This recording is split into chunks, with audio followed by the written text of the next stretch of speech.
What's up, everybody? BobbyFoster here. Right now we're going to be talking about Doja Cat, and we're going to be talking about what other artists can learn from her Hot Pink era. I just want to highlight things about her era that I felt like were genius and that I feel like could just be applied to so many different artists just as concepts and ideas that would work for so many people. So let's get into it.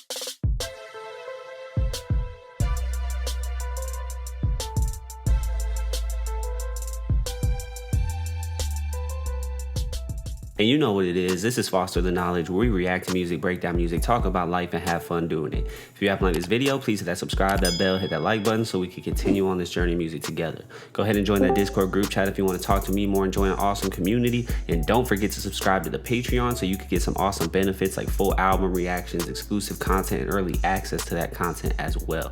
And with all that being said, let's get to this. So when it comes to Doja's Hot Pink era, there was just so many things that were fire. But first, I think we should start with the definition of an era. So on Google, the definition of an era says a long and distinct period of history with a particular feature or characteristic, right? So different eras may have different features or characteristics that pop out, like with The Weeknd's After Hours, you know, he had that whole character he was doing, you know, with the bandage on his face and all that kind of stuff. Or it could be an alter ego like Roman with Nicki, or Kung Fu Kenny with Kendrick. You know, that is also a distinctive feature of an era. But with Doja, I would say her era was centered around her album. Everything linked back to the Hot Pink era, just like songs from the album. So the album was like the time period in which I would call it the era. So we'll call it the Hot Pink era. So one of the first amazing things that, you know, the Hot Pink era managed to accomplish was its longevity. A lot of albums don't last that long nowadays. I really feel like the longest lasting albums, and I mean, it came out like in 2019, I believe, but then After Hours by The Weeknd came out shortly after that. But those are the two albums that recently came out that I feel like have had a long shelf life. I feel like The Weeknd's had one for different reasons than Doja's, but I want to talk about Doja's today. When it came to Hot Pink, it was really smart how she rolled out the album.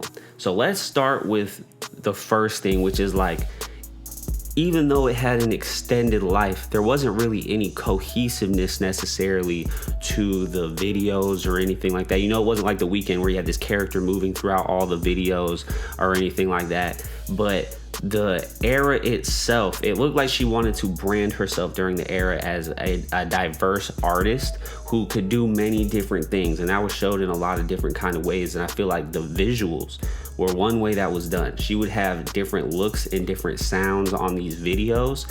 And it was like, wow, Doja can do this, she can do that. She can pull off this look, she can pull off that. And I feel like that was great branding for her, if that's what she was going for. And branding is so important with music these days. Honestly, music is now an extension of people's brands, which I'll get to that in a whole different video because that's another 10-minute, 15-minute video right there.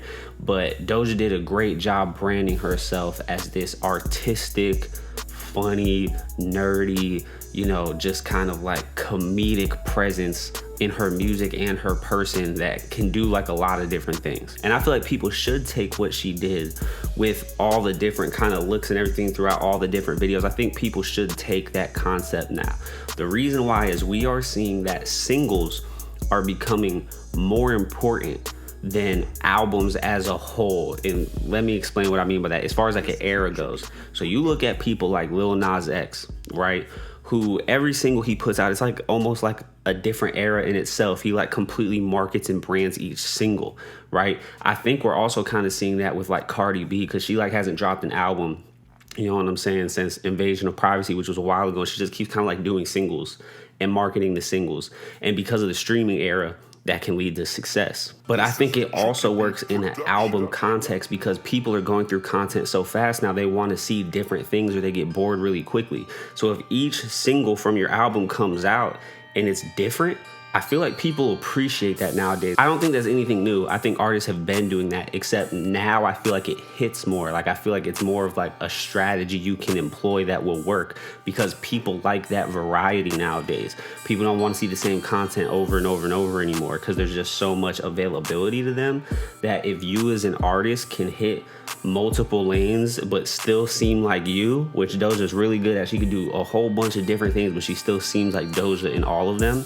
That's like the perfect balance you could hit. And I think the thing that a lot of artists could utilize, but I don't know if they could execute, because this is way harder than people think and don't give Doja enough credit for. Like, people loved it, but when I'm saying like they don't get how hard it was, I think I'm just saying like they don't appreciate the kind of like creativity that would have to go into it. And that was all of her Say So performances. Like, a lot of people were like, oh, Doja, please retire Say So, all this kind of stuff. I actually may have been one of those people, I can't even remember, but I was always so impressed with how every single time she performed it, it was different. And I'm not just talking about she changed up her performance. I'm talking about she would change the song. Like, she did that punk rock version of Say So, which was just like, I need that on streaming services, right? And so every single time it was different. And I feel like being able to do that, that shows your variety, honestly, more than even hopping on different tracks, because taking something that people already know is one thing and then being able to flip it into another seamlessly and it being fire. Like, that punk rock version of Say So is better than the original version, in my opinion. And so doing that, once again, is great for her branding, and also it gives a level of surprise. Like, every time she would perform, after people started getting the idea of like, oh, she keeps switching up the song, people would be anticipating like, oh, what's she gonna do this time? What's gonna happen? And that surprise is really important for artists. Like, you always want to keep your audience on their toes, guessing what you're gonna do. And so the fact that she kept doing the same song, the same hit song, so people would tune in because it Say So, but then also they would tune in and be like, oh, how's she gonna flip it? That's genius. That is genius. I don't know if that's been done before, I'm not sure, but even if it has been done before, she executed it to perfection. And since we're on Say So, let's talk about how Doja basically worked backwards and used her fans to her advantage.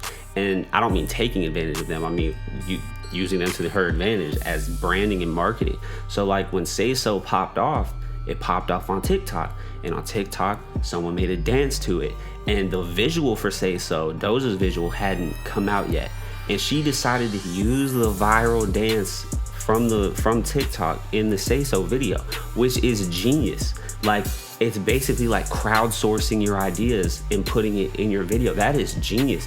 That makes your fans feel connected, because like, there was a whole bunch of people prior to her doing the video that were already doing the dance, so then they watch her video and they're like, oh my god, like, I was a part of this kind of thing. I was a part of this wave before Doja was even on it. You know what I'm saying? Like, it just makes the fans feel so connected. And that was genius. And she did it again with Streets, with the Streets challenge. She threw that in the music video once the music video came out. So like, doing that, you know, usually artists kind of do it the other way. Like, they try to start the trend, but Doja herself jumped on the trend. That was genius. That was genius. Once again, I don't know if people have done that before. I'm not sure, but Doja Cat executed it perfectly. And on that point of using her fans, that's why her rollout was so good. She didn't like force singles out there or anything like that. She just kept putting singles out and visuals out for songs that were popping on TikTok or wherever else, and she would put the visual out after the fact. Now, I don't know if that's a sustainable model, because that's assuming the fact that your song will blow up somewhere else. But for, you know, artists that happens to, you know, you just like put out a song, it happens to blow up, go viral, whatever, you make the video to it. If you can use aspects of what your fans are doing and put it in the video, genius. I also think the timing of Say So was everything. Say So came at a time, it was like what, like right before the pandemic, maybe like right when it started, and everyone was starting to hop on TikTok at that time.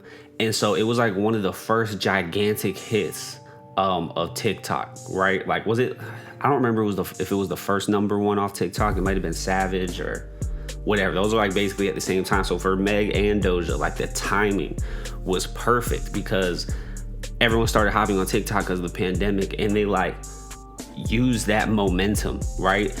And so they kind of, they're what you would call an early adopter, right? They were kind of like, you know, some of the first TikTok artists, in the sense of like all their music blowing up on TikTok and them kind of using it for promotion and things like that. But I think in the way that Doja, like I'm saying, used the dance, she didn't like make this song for TikTok.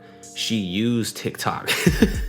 Like, she used what was going on TikTok to her advantage. I feel like that's fire. I would recommend anybody to do that. Like, that's just genius. And there has been more examples of that since then. And like I said, I don't even know if there was examples before then. That was the first one I was, you know, informed of or aware of. So yeah, that's dope. And on that topic, timing is everything, and the timing of a lot of what Doja did was great. You always have to be patient, and you always have to have good timing when it comes to, well, like everything in life, but especially in the music industry. You want to strike when things are hot, and that's not always necessarily easy to gauge. But once again, kind of going back to the Say So dance, Doja knew something was popping off and she hopped on it. You know what I'm saying? Like, you can't miss those opportunities. So I think when it comes to the Hot Pink era, it was executed, and I know Amala was her debut album, but this is the one that blew up, and I feel like it was just executed so well. I think she's going for more of a cohesive thematic era when it comes to Planet Her, because we know it all evolves around the concept of Planet Her. She even said like the videos are going to be like one kind of like storyline that all comes together and everything like that. That's some of my favorite types of eras. So I'm really excited for Planet Her. That's going to be fire when she does that. It seems like she's going to, you know, level up and do like a whole cinematic universe thing, kind of like The Weeknd did with After Hours. And I really enjoy that. And I feel like, you know, when it comes to eras, you know, I feel like people think eras are the best when they're super distinguishable, right? I feel like for artists like Beyonce or Nicki or Kendrick or Kanye West, when you can like clearly distinguish eras, I feel like that's what kind of like leads to the legendary status. You know what I'm saying? When you can clearly have many distinct eras that are all fire.